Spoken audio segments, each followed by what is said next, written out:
Guys, may ginawa po kami treehouse. Ito po yung treehouse namin. Hindi namin po pinakita yung paggawa. Ito ba, aakyat po ako. Yan po guys. Yan po. Papalakihin pa po namin yan. Bibidyoan na po namin yung iba. Ito po. Yan po guys.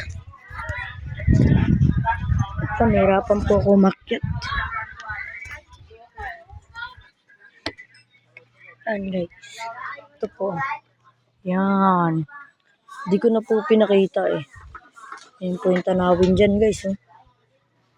Ayan po ang tanawin sa treehouse po namin. Kasi yun po yung bahay namin. Ayan po yung pinto ng bahay namin. Tapos may duyan pa po dito. Ito po yung unang ginawa kong hagdanan guys. Tapos lamesa. Lamesa na yan. Parang lamesa na rin.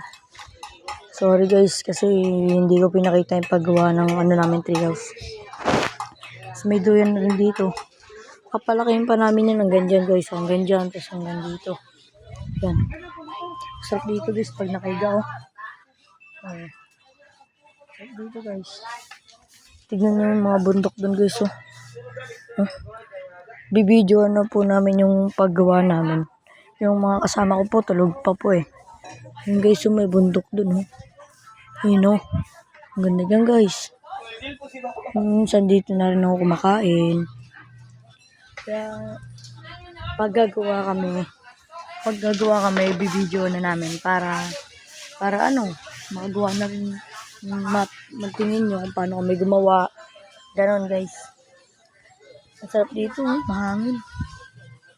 Konti lang. Nasa Summer Leyte ako. Pero taga Caloocan ako. Summer Leyte, tapos taga Caloocan ako. Like, guys, hanggang dito na lang tayo. Ha?